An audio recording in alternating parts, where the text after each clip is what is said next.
Annyeong, I'm Chef Atulya. Today I'm going to show you how to make easy vegan japchae. It's Korean stir-fried glass noodles. So let's get started. Step 1. Bring a large pot of salted water to boil. Here we're going to cook our noodles as well as blanch our spinach. So the noodles that you want to use for japchae is called gangmyeon in Korean, but in English sometimes it's called vermicelli noodles or sweet potato glass noodles. The most important thing when it comes to picking out the right noodles is to read the ingredient label in the back. It should read sweet potato powder and water or sweet potato starch and water. Just 2 ingredients, that's it. You can find this at every local Korean store or you can order them online. Gangmyeon is one of my favorite noodles if you cook it right. It's not like any other noodle out there. It has this amazing capacity to absorb any of the flavors that you're cooking it in, which is exactly what we're gonna do today with our japchae. It's kind of like tofu where it'll just absorb all the flavors and you can taste the marinade throughout the entire noodle. While we wait for the water to come to a boil, let's prepare our vegetables. I'm gonna take 2 bunches of spinach and cut them into 2 to 3 inch long pieces. Then I'm going to peel and julienne 2 medium carrots. I'm also going to julienne 1 small red bell pepper. Lastly, I'm going to remove the stems of about 10 shiitake mushrooms and slice them thinly. Once your water has come up to a boil, add the noodles, give them a quick stir, and you're going to cook them for about a minute or until the noodles just start to become pliable. We're not trying to cook the noodles here, we're just trying to get them softened enough so that we can cook them in the sauce later. Go ahead and remove the noodles out of the pot, then rinse them under cold water. You can even dunk them in an ice bath if you have ice. Now we're going to blanch our spinach in the same pot of boiling water. You might have to do this in a couple of batches depending on the size of your pot. You're literally gonna stir this around very quickly and cook this for like 10 seconds and take them out. Rinse them really well under cold water. I haven't washed them yet, so this is the chance to get all the dirt out. You can also dunk them in an ice bath if you have ice, but I don't have ice, so this is what I'm doing. Once the spinach is all cleaned, go ahead and squeeze out all of the excess water and set aside. Now let's make the sauce. Into a medium-sized bowl, add 2.5 cups of water, 7 to 8 tablespoons of tamari or any soy sauce of your choice, 2 to 3 tablespoons of brown sugar or maple syrup would work too, 1 teaspoon of black pepper, 3 to 4 tablespoons of toasted sesame seeds, and 3 to 4 tablespoons of toasted sesame oil. Give it a good whisk and your sauce is done. So now I'm gonna saute up all the vegetables in a large pan with sloping sides. You can use a wok for this. By the way, do you guys like my big chopsticks? A lot of Asian people cook with large wooden chopsticks. I just got mine at the grocery store and I love it. The pan is nice and hot. We're going to add a little bit of oil. Any kind of neutral oil or even toasted sesame oil works. I'm gonna first go in with my sliced mushrooms. The thing when you're cooking mushrooms is you don't wanna add salt in the beginning because that will release a lot of moisture and you're gonna get soggy mushrooms rather than beautifully sauteed mushrooms with a little color on them. And you can use any kind of mushrooms that you like, or if you don't like mushrooms, you can just skip it. I've never tried it, but I think broccoli would be good in this dish.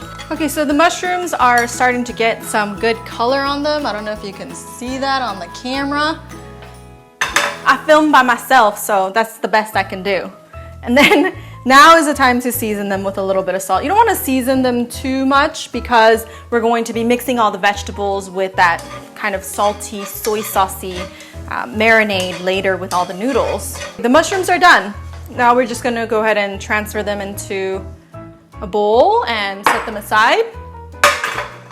Then we're gonna heat up a little bit more oil, just a little bit. You don't want your japchae to get greasy and nobody really likes greasy food. Now I'm gonna go in with the carrots. Carrots, it don't matter, you can season them right away. Just a little bit of salt.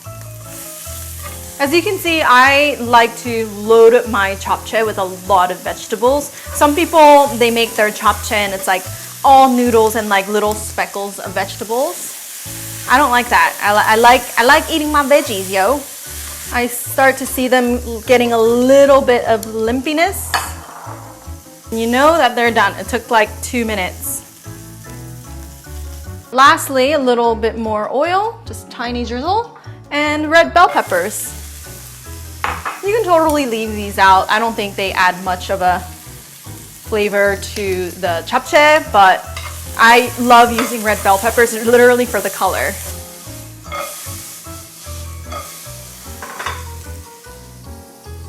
I dropped one. I know it's like fun to move stuff around the pan, but it's extra fun when you have these big old chopsticks. Few more seconds on these. You just gotta go by feeling, you know, when it comes to cooking. 10, 9, 8, 7, 6, 5, 4, 3, 2, 1. The bell peppers are done. Go ahead and put them off to the side. So you can use the same pan if you have a deep pan that has sloping sides. That's gonna fit all of the noodles. I'm hoping my pan is gonna fit all of my noodles. I don't know if it will. Otherwise, you can use a large pot for this step. Whoa, whoa, whoa, whoa. I almost spilled the sauce. Okay, this is a sauce that we mixed up earlier. Go ahead and pour that into your pot or pan. There's a lot of sesame seeds left in there. So our sauce has come up to a fierce boil. Now I'm going to gently, I don't want to splash and burn myself, submerge all of my par-cooked noodles into this pot. Okay, and then you just take your tongs or chopsticks and you're going to mix the sauce and all the noodles together. And magic will happen. All the sauce is gonna get absorbed into our noodles. And in the meanwhile, I grab the large bowl and I have all of my veggies set aside so that once the noodles are done, we can quickly put everybody together. Okay, almost done. I see the juices are starting to disappear.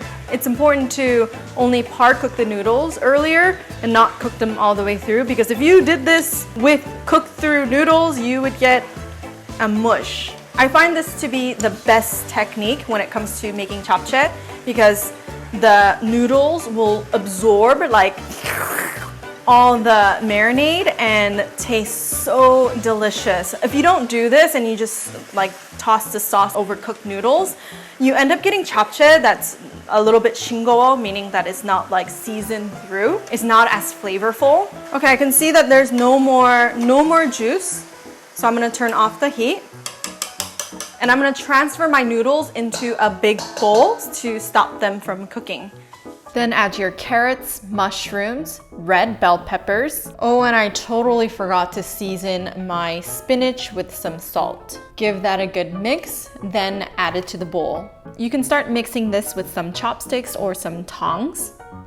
Once your noodles have cooled off a bit, get your hands in there and mix it up really well so you can get even distribution of vegetables throughout the noodles. Unlike other stir-fry noodle dishes, japchae is usually served warm or at room temperature, which makes it the perfect dish to serve out at a party. You can finish this off by garnishing with some toasted sesame seeds on top. This japchae looks so beautiful and delicious. Look at that. 맛있겠다. Japchae makes me happy.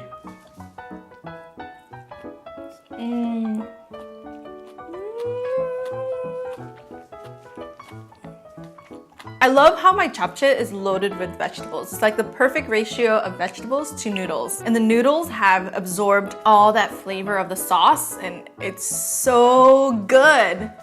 막 한 입 더 먹어야지.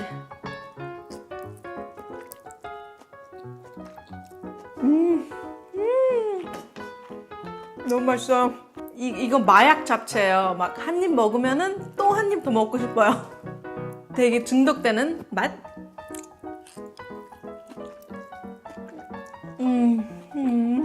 Do you want to hear the story why I made japchae this week for the recipe? I think on Monday I recipe tested literally from 9:30 in the morning until like 11:30 in the evening, and nothing came out. Like there were dishes that were pretty good. Like I would give it a 7 or 8 out of 10, but I don't like to share recipes that aren't like 10 out of 10s with you guys. And I was just frustrated, ready to throw in the towel, and kind of freaking out on what I'm gonna make this week. And my mom was like, why don't you make japchae? I mean, you used to make japchae and it was like the best japchae I've ever had. I'm sure you can make a recipe for it like real quick and it'll be a success. And I was like, oh, okay. You know, mom's right.